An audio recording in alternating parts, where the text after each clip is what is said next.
नमस्ते, मैं हूँ ममता, माँ आनंद ममता मेरा संन्यास का नाम है। और आज है 11 दिसंबर। हम सन्यासी के लिए सबसे बड़ा दिन होता है, क्योंकि हमारे सदगुरु भगवान श्री रजनीश ओशो का जन्मदिन है, बर्थडे है।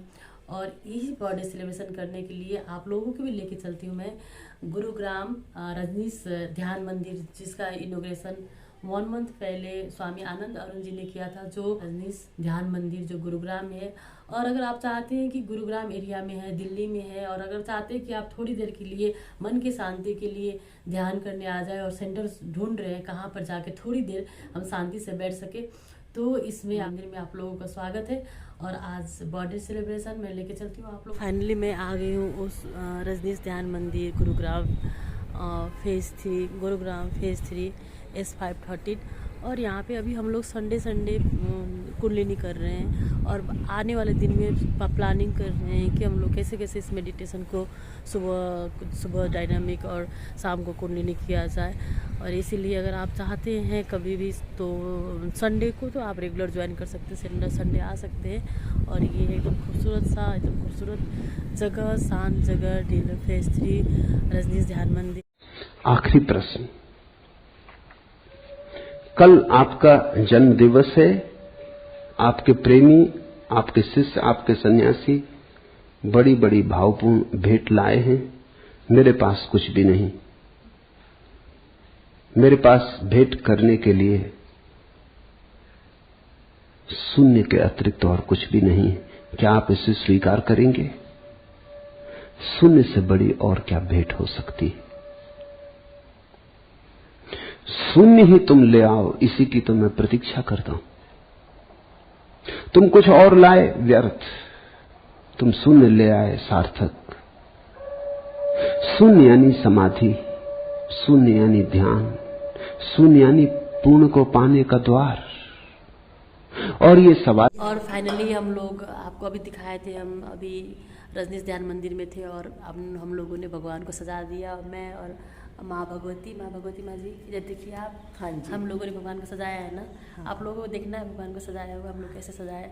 हाँ। आप लोग देखिए और कमेंट करिएगा क्या कुछ कमी है, कुछ है।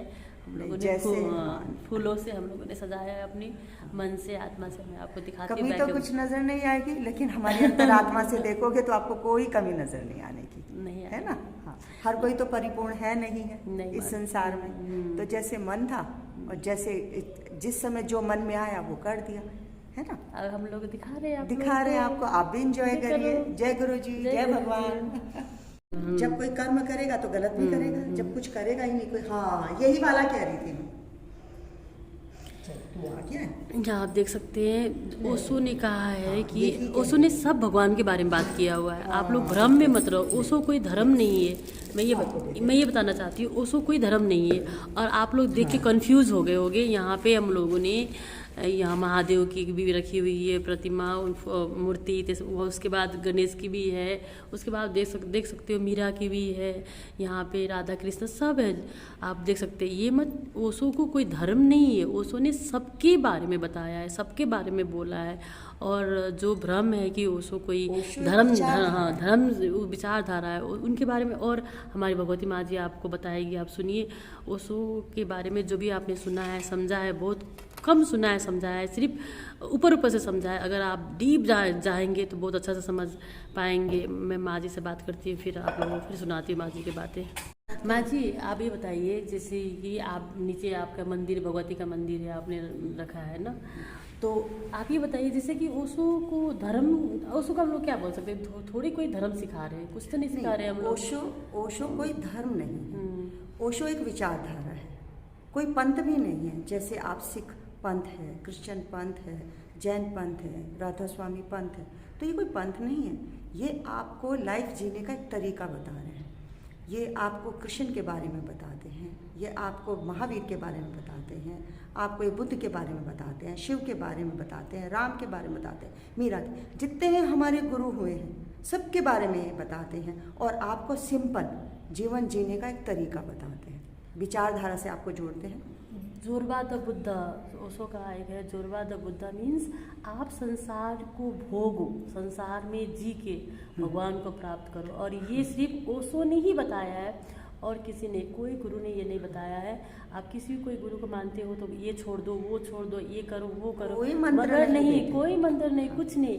सिर्फ आप लोगों को ये उन्होंने दरवाजा बुद्ध, आप लोग संसार में रह के अंतर आप अपने आप को परिवर्तन करके, अपने आप को सन्यासी बना के, मतलब अपने आप को ध्यान में डुबो के आप सब काम करो, और यही हो सकता है। और जैसे माँ जी ने बताया संन्यास, जो ओशो का संन्यास है उसका मतलब ये नहीं है कि आप घर गृहस्थी छोड़ दो, अपना काम छोड़ दो। संन्यास का मतलब ये है कि वो आपको एक शक्ति पद देते हैं, जो उनकी अपनी बहुत पॉजिटिव वाइब्रेशंस होती हैं। गुरु, राम के गुरु थे, कृष्ण के गुरु थे, महावीर के गुरु थे, सबके गुरु थे, तो वो हमारे गुरु हैं। तो वो संन्यास का मतलब ये है कि आप इस संसार में रहते हुए, ग्रस्त जीवन जीते हुए, तो जो आपने गुरु की शरण में आने से पहले जो आपने पाप पुण्य किए हैं, गलत काम किए, उनको भूल जाइए। मान लीजिए कि वो आपका पहला जन्म था, गुरु की शरण में आ गए हैं, तो वो आपका नया जन्म शुरू हो जाता है। उसमें आप इतना अच्छा काम करिए, इतना अच्छा काम करिए कि आपकी आत्मा भी तृप्त हो जाए कि इस संसार में हम आए हैं तो हमने बहुत अच्छा काम किया। तो गुरु की कृपा हम पे बनी रहे। गुरु का संन्यास है ये, गुरु का नाम। और भी मैं बॉडी सेलिब्रेशन का हम दिखाएंगे वीडियो क्लिप, आप लोग देखिएगा। और अभी रजनीश ध्यान मंदिर में हम लोग संडे कुंडलिनी कर रहे हैं। अभी तक तो हम लोग संडे कुंडलिनी कर रहे हैं, इसलिए आप संडे आप आ सकते हैं कुंडलिनी के टाइम में। और यहाँ भजन और आरती भजन, कुंडलिनी ध्यान, आरती भजन संडे हम लोग कंटिन्यू कर रहे हैं। आगे भी हम लोग जैसे जैसे मेंबर बढ़ेंगे, जैसे जैसे ओशो प्रेमी, जो सच्चे ओशो प्रेमी है, जो सच्चे दिल से मानने वाले, क्योंकि ओशो को का संन्यास तो लिए हुए बहुत हैं, मगर साथ साथ उनको, आपको नहीं लगता है बदनामी करते रहते ओशो को? नहीं, एक्चुअली क्या हुआ कि जो ओशो हैं, हमारे जो भगवान हैं, ये वर्ल्ड में एक ऐसे हुए हैं महात्मा बुद्ध के बाद में, जिन्होंने कम से कम 1 लाख के करीब इन्होंने किताब पढ़ी है। आप अपनी ज़िंदगी में कितनी पढ़ सकते हैं? 10,000 से तो ज़्यादा कभी पढ़ ही नहीं सकते। वो एक तो भगवान ने एक इतना अच्छा हमारे लिए जरिया भेजा, जो हमारे बीच में अब नहीं है। जो अमेरिका ने है, उनको पॉइजन दे के इस तरह से उनको हमारे बीच से उठाया, और दूसरा उनको मीडिया में पैसे डाल के उनके लिए बदनाम किया गया उनको। वो ऐसे नहीं थे।